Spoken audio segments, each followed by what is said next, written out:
Masinya Attorneys Incorporated, a boutique commercial and taxation law firm in Midrand, Johannesburg, South Africa. Strategic lawyers on point with more than 20 years of practice experience. We are professional, capable, and qualified.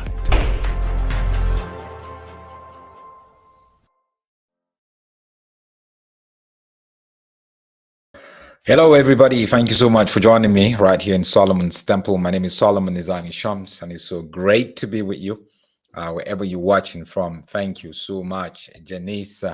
Thank you so much for tuning in once again. And I really want to appreciate each and every one of you that tunes in to watch our videos or broadcasts, either live or you get to watch it later on YouTube, on Facebook. Thank you so much. Please make sure you follow me on all the social media platforms. Solomon Ashams, Solomon Izang Ashams, on Twitter, Instagram, and Facebook. And also you can check me out, obviously, Solomon's Temple. Make sure you subscribe on this YouTube channel. Please make sure you subscribe. There are a lot of videos that you can check out. Please make sure you do that. So I want to talk about one of the most popular Nigerian actors or African actors. If you watch a lot of Nigerian movies, you know, I'm sure a lot of people do. You don't have to be Nigerian to be familiar with Nigerian movies. And you know, the Nigerian movie industry has been growing quite a while. And when I was a kid, you know, I used to watch this guy. We call him RMD in Nigeria. His full name is Richard Mofe-Damijo, right? When I was a kid, I mean, we used to watch them. He used to do dramas on TV, you know, sitcoms on TV and all that. And he was able to evolve himself and become sort of like a mainstream film when Nollywood took over. He became very much involved. And I'm talking, of course, about Richard Mofe-Damijo. And this is him here, in case you're not familiar with him, who I'm talking about, rather. This is him right here, Richard Mofe-Damijo. He's been around. He's 60. I think he turned 60 this year. So he's been around, you know. He is one of those guys that never really got old and still relevant. He keeps reinventing himself and playing different roles. You've seen him in a different sort of like movies and all that kind of stuff. And once upon a time, he was a bad boy. You know, he was one of those guys who were away from God. But recently, he just released a movie and he acted as a pastor in the movie. And if you notice that recently there's been him acting in the roles of a pastor in movies. There's quite a few of them, you know. And he said, look, this is quite ironic because he has been told several times that, you know, there's a calling on his life to be a pastor, you know. And he is very much convinced that he's been running away from it. He's been delaying it. And, you know, being a pastor doesn't necessarily mean you go start a church. You know, we have to get that out of our heads. But it's for you to understand your calling, maybe get ordained, understand your calling. If you're in the movie industry, right there, you know you're going to inspire people towards God. You're not going to keep doing stuff that you're not supposed to do. That's what it's really all about. And to have somebody like him, you know, really talking about, you know, talking about how he feels that, you know, there's a calling in his life is I don't know about you, but it's sort of like really a big deal, you know, because there's a lot of people that he inspires. There's a lot of people who look up to him. And you just don't say that just for marketing purposes, you know. You don't just say that just for marketing purposes. It's much more than that. So here is part of what he said. You know, he confessed that he actually had avoided the pulpit for many years after having taught in Sunday school for over 15 years. So he was a Sunday school teacher. So we're not talking about somebody who's just coming on and trying to claim the pulpit. In church, he was a Sunday school teacher teaching kids for 15 years. Yeah? Who would believe that, isn't it? For 15 years, he was a Sunday school teacher. Today, he's 60. And, he's a veteran in Nollywood, we know. He said several people shared their dreams that they had, and they saw him as a pastor, So in his recent movie called Cold, he played the character of a man of God, that is a pastor, you know.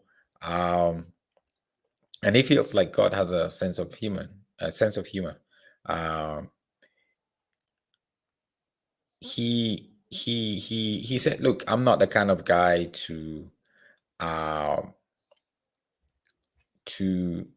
casually be given an opportunity in the church to speak and I just do it casually. No, he said he gets, sort of like goosebumps doing that. But he's come a long way. If you look at his life, he's someone who has a past that wasn't pleasant, but immediately, took off and really, got close to God. So here's some clips from just his life, just his evolution as an actor, as a person, as a father, and also as a grandfather today. You can see some of his photos from way back.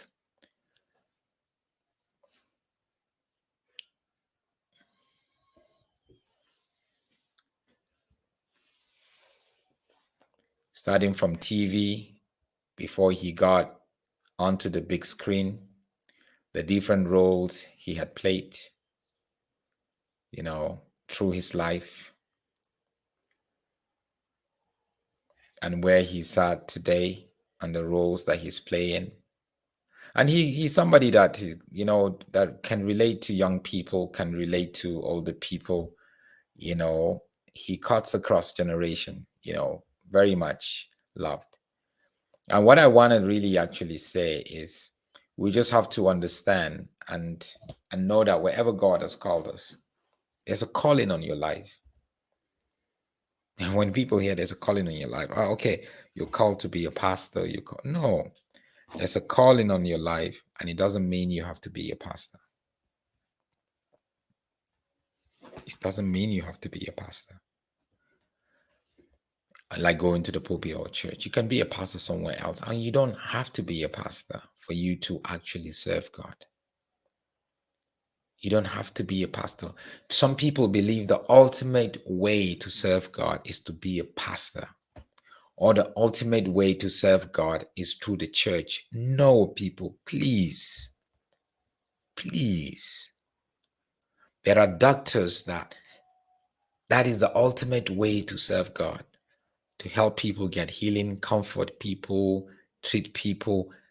We cannot all be, but in Africa, especially when we hear God is calling me, or God has called me, or I get saved, the next thing is you want to serve only in church, you want to serve, you want to become a pastor. We have to run away from that. And I hope that is not what RMD Richard Mofe-Damijo is saying here, because that's not what it is. He taught Sunday school for 15 years. By the way, that's where I started. I taught Sunday school for a long time. I love to teach kids. It's easy for me to relate. When I'm an 8-year-old or 4-year-old, I can easily pick a conversation with them and relate to them.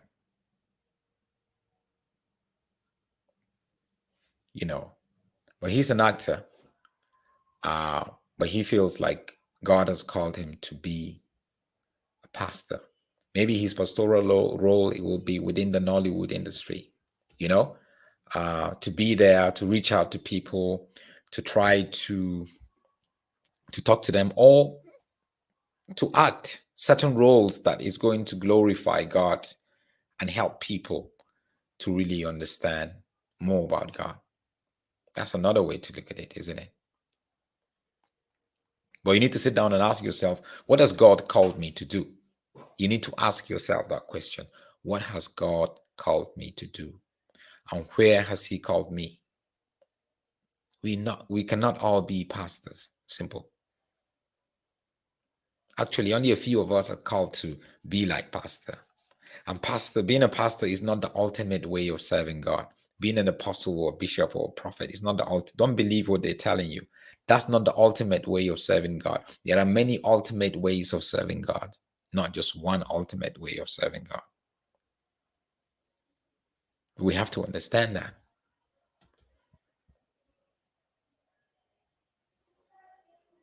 And that's very important. And I hope he would even look at his life and really begin to reach out to people in different ways. That's important, isn't it? But wherever you are, what this is really all about is, are you reaching out to people? Are you doing your best to reach out to them? And are you making sure that you sharing the gospel, you're being a witness? That's the most important. Thank you for watching. Please make sure you subscribe to this YouTube channel. Shalom.